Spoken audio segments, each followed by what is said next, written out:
ओम नमः शिवाय। आइए सुनते हैं श्रावण मास महात्म्य का चौथा अध्याय। ईश्वर बोले, हे सनत कुमार, अब मैं धारण पारण व्रत का वर्णन करूंगा। प्रतिपदा के दिन से आरंभ करके सर्वप्रथम पुण्य वाचन कराना चाहिए।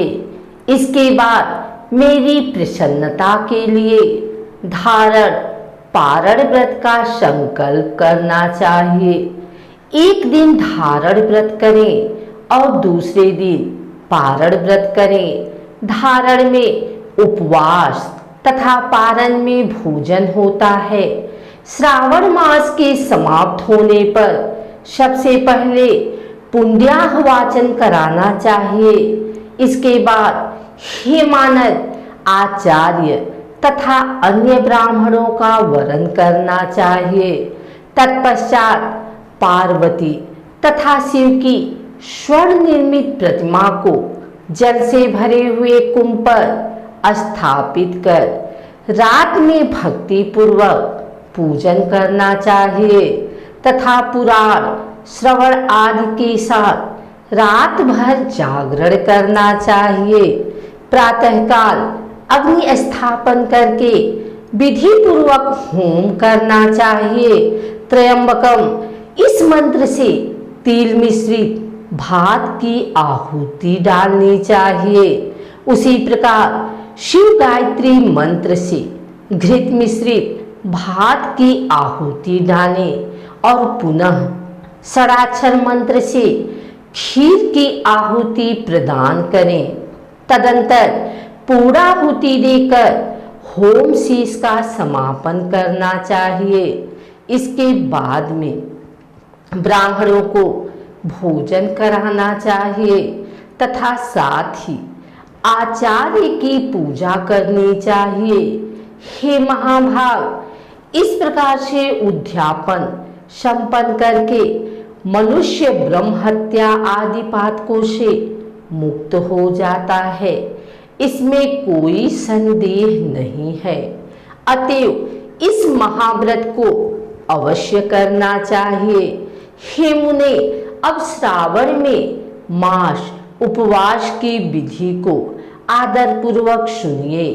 प्रतिपदा के दिन प्रातःकाल इस व्रत का संकल्प करें।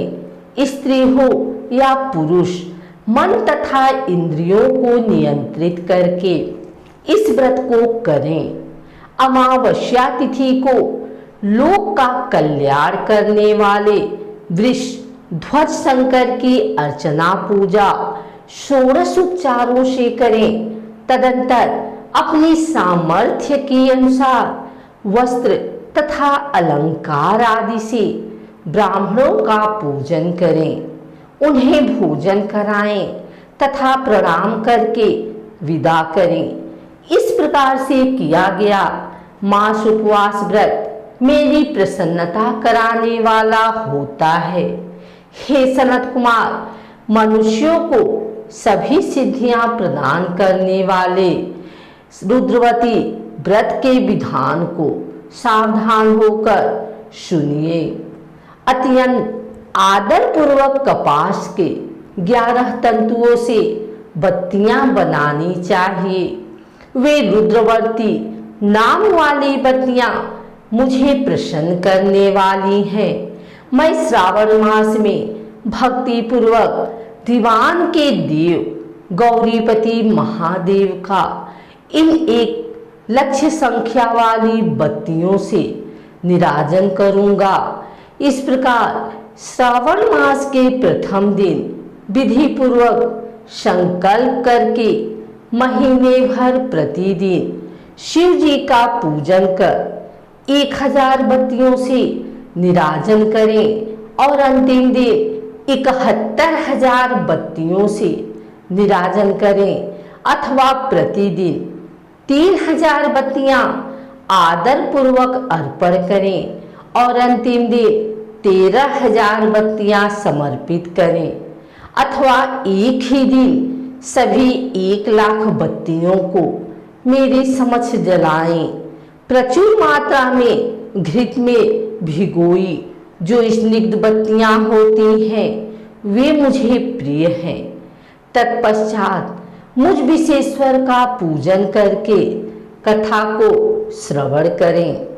सनत कुमार बोले, हे देवी देव, हे जगन्नाथ, हे जगदानंद कारक, कृपा करके आप मुझे इस व्रत का प्रवाह बताएं। हे प्रभु, इस व्रत को सर्वप्रथम किसने किया तथा इसके उद्यापन में क्या विधि होती है? ईश्वर बोले, हे ब्रह्मपुत्र, व्रतों में उत्तम इस रुद्रवर्ती व्रत के विषय में सावधान होकर सुनिए। यह व्रत महापुण्यप्रद, सभी उपद्रवों का नाश करने वाला, प्रीति तथा सौभाग्य देने वाला, पुत्र पौत्र समृद्धि प्रदान करने वाला, व्रत करने वाले के प्रति शंकर जी की प्रीति उत्पन्न करने वाला तथा परम पद शिवलोक को देने वाला है। तीनों लोकों में इस रुद्रवर्ती के समान कोई उत्तम व्रत नहीं है। इस संबंध में लोग यह प्राचीन दृष्टांत देते हैं। क्षिप्रा नदी के रम्य तट पर उज्जैनी नामक सुंदर नगरी थी। उस नगरी में सुगंधा नामक एक परम सुंदरी वीरांगना थी। उसने अपने साथ ससर्ग के लिए अत्यंत दुसह शुल्क निश्चित किया था। 100 स्वर्ण मुद्रा देकर ससर्ग करने की शर्त रखी थी। उस सुगंधा ने युवकों तथा ब्राह्मणों को भ्रष्ट कर दिया था। उसने राजाओं तथा राजकुमारों को नग्न करके उनके आभूषण आदि लेकर उनका बहुत तिरस्कार किया था। इस प्रकार उस सुगंधा ने बहुत लोगों को लूटा था।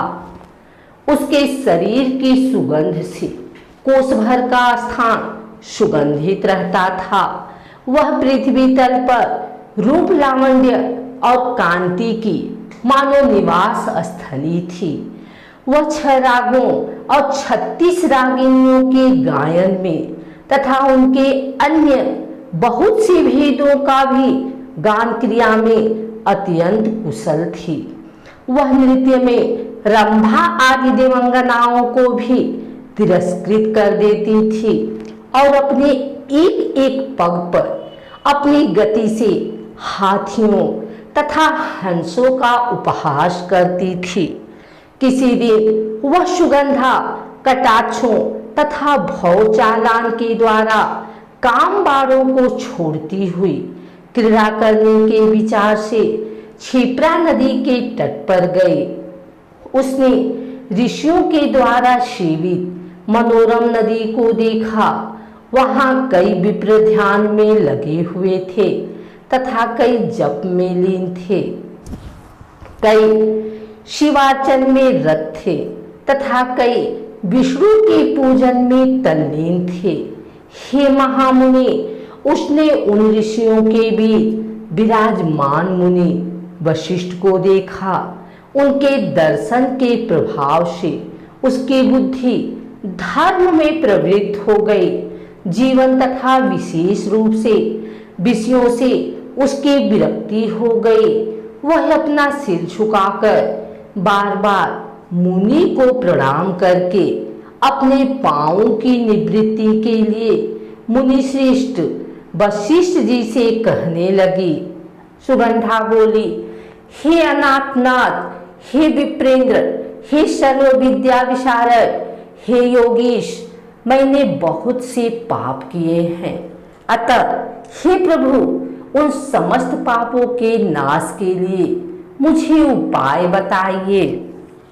ईश्वर बोले, हे सनत कुमार, उस सुगंधा के इस प्रकार कहने पर वे दीन वत्सल मुनि वशिष्ठ अपनी ज्ञान दृष्टि से उसके कर्मों को जानकर आदर पूर्वक कहने लगे। वशिष्ठ बोले, तुम सावधान होकर सुनो। जिस पुण्य से तुम्हारे पाप का पूर्ण रूप से नाश हो जाएगा, वह सब मैं तुमसे अब कह रहा हूँ। हे भद्रे, तीनों लोकों में विख्यात वाराणसी में जाओ। वहां जाकर तीनों लोकों में दुर्लभ महान पुण्य देने वाले तथा शिव के लिए अत्यंत प्रीतकर रुद्रवर्ती नामक व्रत को उस क्षेत्र में करो। हे भद्रे, इस व्रत को करके तुम परम गति प्राप्त करोगी। ईश्वर बोले। तब उसने अपना धन लेकर सेवक तथा मित्र सहित काशी में जाकर वशिष्ठ जी के द्वारा बताए गए विधान के अनुसार व्रत किया। इस प्रकार उस व्रत के प्रभाव से वह शरीर उस शिवलिंग में विलीन हो गई। हे सनत कुमार, इस प्रकार जो स्त्री इस परम दुर्लभ व्रत को करती है, वह जिस जिस अभीष्ट पदार्थ की इच्छा करती है उसे निस्संदेह प्राप्त करती है। हे सुव्रत, अब आप माणिक्यवर्तियों का महात्म्य सुनिए। हे विपेंद्र, उन माणिक्यवर्तियों के व्रत से स्त्री मेरे अर्ध आसन की अधिकारी हो जाती है और महाप्रलय पर्यंत वह मेरे लिए प्रिय रहती है। अब मैं इस व्रत की संपूर्णता के लिए उद्यापन का विधान बताऊंगा।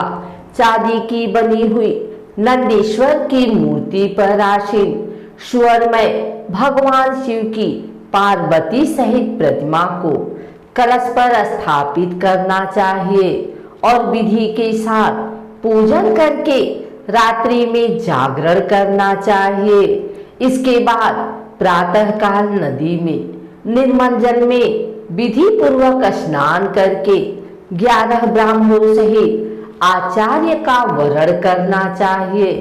तत्पश्चात रुद्र सूक्त से अथवा गायत्री से अथवा मूल मंत्र से घृत खीर तथा बिल्व पत्रों का होम करना चाहिए।